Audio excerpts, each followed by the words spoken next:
127 negara itu sudah di angka 15% lebih. Jadi kalau bicara soal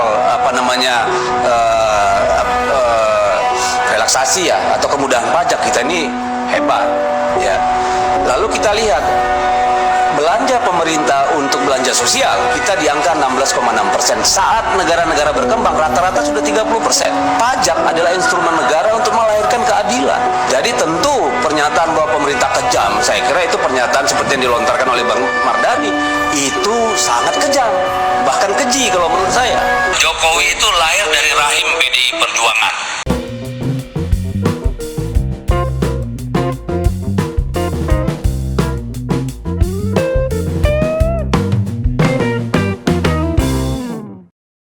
Assalamualaikum warahmatullahi wabarakatuh. Shalom, Om Swastiastu, Namo Buddhaya, salam kebajikan, salam sejahtera bagi kita semua. Kembali lagi dengan saya di sini Leonardo Sirait di channel kesayangan kita ini, Sirait Media. Buat teman-teman yang belum subscribe dan baru tahu, tolong bantu subscribe ya teman-teman, dan share video ini karena masih banyak nanti updatean terbaru yang kita berikan gitu ya di channel ini. Kita bahas gitu, dan ini sangat-sangat sungguh-sungguh memberikan edukasi gitu ya, menyuarakan suara rakyat jelata. Nah, kemarin kan ada yang suka fitnah ijazah Pak Jokowi, katanya ijazah palsu gitu ya. Nah, sekarang ada yang ketahuan nih, ada seorang kader partai sebelah yang menggunakan ijazah palsu, bahkan sampai 4 bulan baru ketahuannya gitu ya teman-teman ya. Berarti sudah menikmati gaji selama 4 kali. Kalau sudah menjabat selama 4 bulan gitu ya, baru ketahuannya gitu, menikmatinya gitu ya. Ibaratnya dia udah sempat gajian ibaratnya 4 kali bulan ini ya, 4 bulan ini gitu. Namanya Real Karma ya, dari seorang tukang fitnah. Dan ini ada lagi yang sangat menarik, ada video yang sangat menarik pokoknya untuk Bung Deddy Sitorus ya, harus lihat ini gitu ya. Oke, langsung aja kita saksikan video berikut ini. Seorang anggota DPRD Kabupaten Lampung Selatan, Supriyati, sebagai tersangka penggunaan ijazah palsu pada pemilihan anggota legislatif pemilu 2024. Anggota DPRD tersebut telah menjabat selama 4 bulan.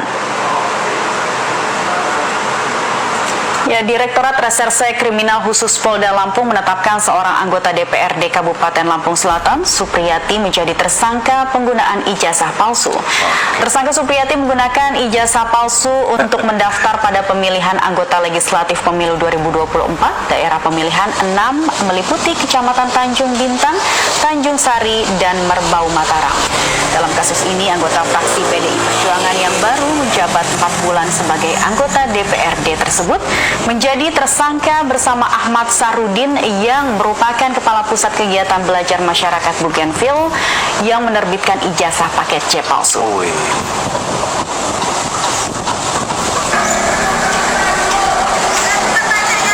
Demikian ketika dicek ijazah tersebut dengan NISN yang ada, terdaftar adalah milik orang lain, yaitu saudara Supriyati.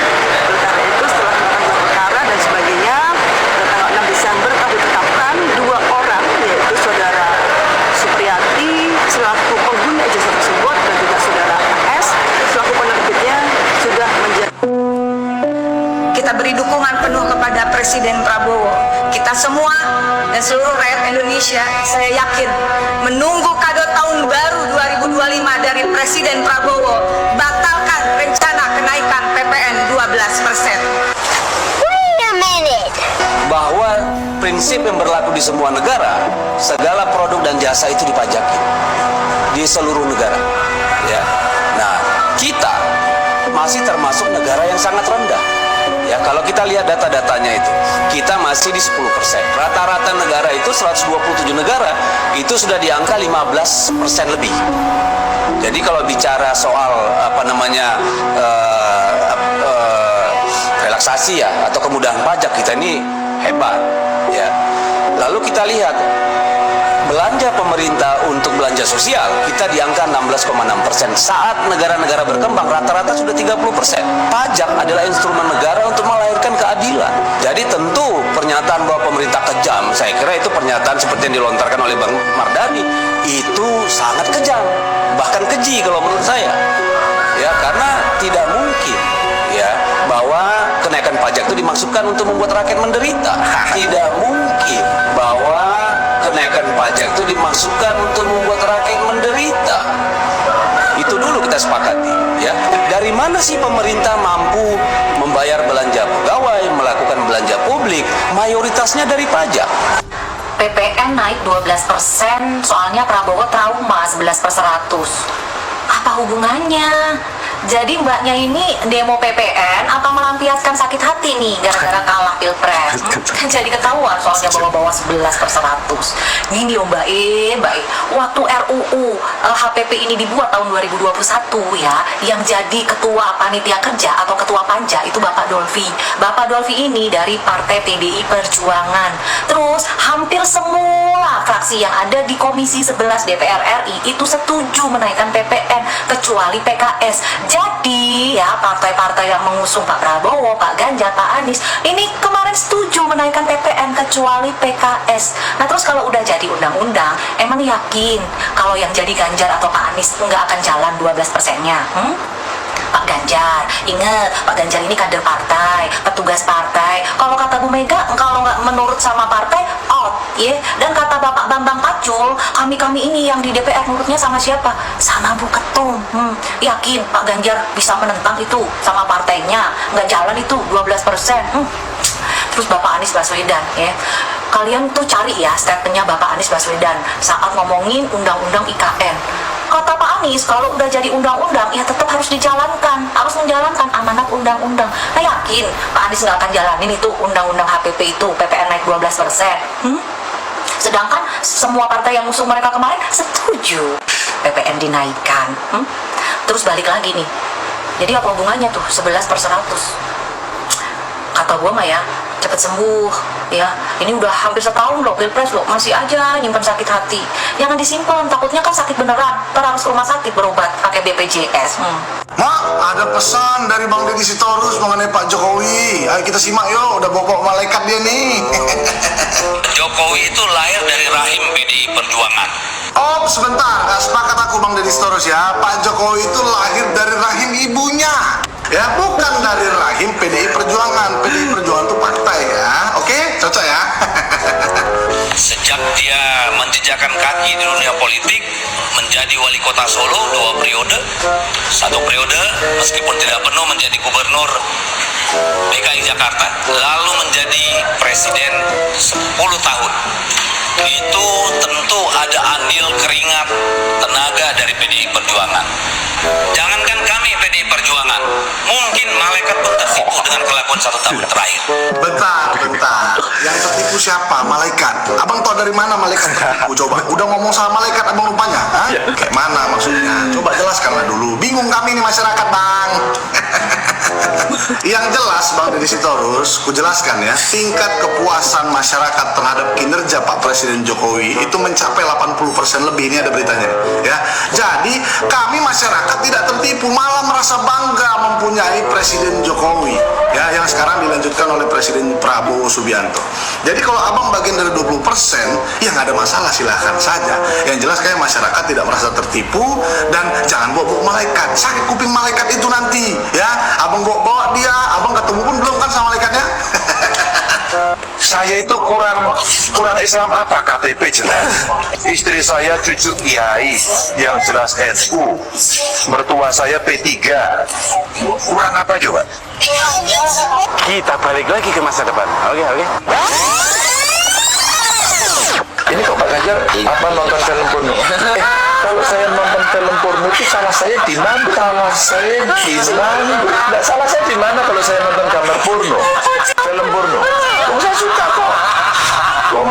Saya pernah jadi ketua KPU DKI, di mana tahun 2012 saya turut menerima langsung berkas pendaftaran calon gubernur DKI Jakarta. Salah satunya adalah Pak Jokowi. Saya juga turut menerima berkas pendaftaran calon presiden di tahun 2014 sebagai komisioner KPU Pusat. Jadi dari dua peristiwa itu saya ini saksi pelaku bahwa setelah memeriksa dokumen pencalonan, bahkan sampai verifikasi lapangan, termasuk membuka akses bagi publik untuk mereka menyampaikan komplain, sanggahan, atau masukan terhadap seluruh dokumen pencalonan calon presiden. Dan dari seluruh proses itu, KPU memutuskan tanpa keraguan bahwa seluruh dokumen yang diajukan calon presiden, termasuk calon presiden Jokowi, memenuhi syarat atau asli. Ya, sebetulnya terhadap tuduhan Bambang Trimulyono dan pihak-pihak lain yang turut mengamplifikasi bahwa mereka menuduh ijazah Pak Jokowi itu palsu atau tidak asli, itu sebetulnya bukan soal ijazah. Mereka hanya ingin membuat kacauan saja. Mereka ingin membuat Indonesia itu gaduh. Jadi Bambang Tri dan kawan-kawan sebetulnya tidak ingin Indonesia tenang. Apa saja dipersoalkan, termasuk ijazah Pak Jokowi yang sudah jelas-jelas terverifikasi dari seluruh pihak itu adalah asli. Ya. Nah, saya melihat Jokowi itu sebagai dikatakan kader PDIP lah. Yang berprestasi, bahkan prestasinya melebihi ketua umumnya. Dari jadi presiden kan 2 periode. Ya. Nah, sebagai seorang presiden 2 periode dan bisa bergaul, membawahi, mempengaruhi semua pimpinan partai politik, ya, menguasai intelijen negara, ya. Itu dia juga memiliki pandangan-pandangan sendiri, ya, dengan intelijennya dan intelektualitasnya, ya, bahwa pasti dia tahu ini siapa yang bakal bisa menang. Nah, sementara Ibu Mega hanya berdasarkan amanah hak prerogatif, hak prerogatifnya aja yang dipakai. Nah, kalau kita bicara hak prerogatif, dulu saya yang menyusun hak prerogatif pertama waktu di Kongres Bali, karena kita ingin ikut pemilu Pak Harto. Ya, zaman Pak Harto, Orde Baru. Kita khawatir, itu masih PDI. Ya. Ada dualisme PDI itu. Pemilu Orde Baru yang terakhir ya? Ya, ada dualisme PDI. Jadi Mbak Mega juga PDI, kita juga PDI, kita mau ikut pemilu, kita khawatir. Jangan-jangan ya yang disetujui PDI yang satu lagi, Suryadi. Ya. Oleh karena itulah kita berikan hak prerogatif. Kalau ada perkembangan politik yang sangat tidak memungkinkan kita ikut pemilu, diserahkan ketua umum untuk merubah nama partai, menyusun kepengurusan, membuat logo partai yang bersifat teknis, ya, supaya tidak kongres lagi gitu loh. Nah, tapi sekarang berkembang prerogatif itu menjadi hak sebagai otoriter. Quote-unquote kan prerogatifnya itu otoriter. Bahkan Pak Harto yang memiliki hak prerogatif atau otoriter tidak mendeklar, wah saya punya hak prerogatif, saya yang menentukan calon presiden. Pak Harto masih malu-malu gitu loh. Ya, dia pakai orang, pakai fraksi-fraksi suruh mengumumkan, walaupun dia yang menentukan juga. Nah, jadi sudah sama nih sekarang antara Pak Harto dan Megawati, hak prerogatif. Dan dulu kita mengkritik Pak Harto, ya nggak turun-turun dari Golkar 28 tahun bersama Mbak Mega. Sekarang tidak ada bedanya lagi. Saya bersyukur bahwa akhirnya bisa mengenal Pak Jokowi lebih dalam dan membuktikan sendiri apa-apa yang saya lihat dari yang tidak dimengerti oleh banyak orang tentang beliau, terutama kemampuan dan kapasitasnya mengelola politik dan pemerintahan, juga mengelola perekonomian. 10 tahun memimpin dengan kemenangan yang spektakuler dari tahapan ke tahapan. 2 kali pilkada kota, sekali pilkada gubernur, 2 kali pilpres. Itu menegaskan kapasitas yang tidak sederhana terus terang diakhiri dengan kemampuan beliau untuk mengelola transisi bagi terpilihnya Pak Prabowo dan Mas Gibran, serta rekonsiliasi nasional yang sangat kita dambakan menghadapi dunia yang tidak baik-baik saja. Kita harus berterima kasih kepada Pak Jokowi atas seluruh inisiatif dan sumbangan kapasitas beliau. Saya percaya bahwa beliau masih sangat diperlukan oleh bangsa ini, terutama agar menjalin dan menggalang persatuan di antara elit nasional kita bersama Pak Prabowo dan para pemimpin lainnya yang sangat gandrung kepada persatuan daripada perpecahan. Selamat Pak Jokowi memasuki masa pensiun dan terima kasih atas seluruh karya dan bakti Bapak kepada bangsa Indonesia. Terima kasih. Assalamualaikum warahmatullahi wabarakatuh. Pokoknya saya sangat setuju sekali dengan Pak Laksamana Soekardi ini. Jadi saya lucu lah kalau kita ingin membenahi sistem demokrasi kita tanpa kita merubah sistem yang ada di partai politik gitu teman-teman ya. Karena partai politik juga bagian dari sistem demokrasi di negara kita ini gitu. Jadi kalau kalian tentunya masyarakat pasti bisalah menilai siapa sebenarnya yang selama ini terus memainkan drama seolah-olah terzolimi gitu ya. Tapi di saat mereka berkuasa, kita lihat tadi bersama-sama di saat partai beliau berkuasa betapa arogannya pelaku beliau gitu ya. Oke, itu dulu cukup sudah teman-teman. Berikan tanggapan teman-teman yang menonton video ini. Bagaimana, boleh berikan pandangan kalian di kolom komentar.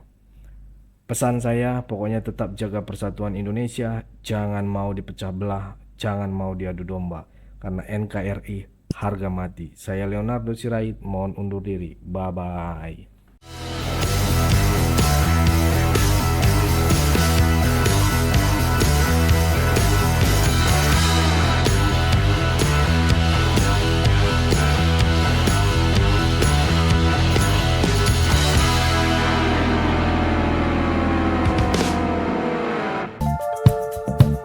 Kawan-kawan yang mau mendukung Sirait Media, boleh melalui rekening ini dan bisa melalui Kris Mobile Banking ini. Dengan cara scan barcode Kris ini di mobile banking kawan-kawan.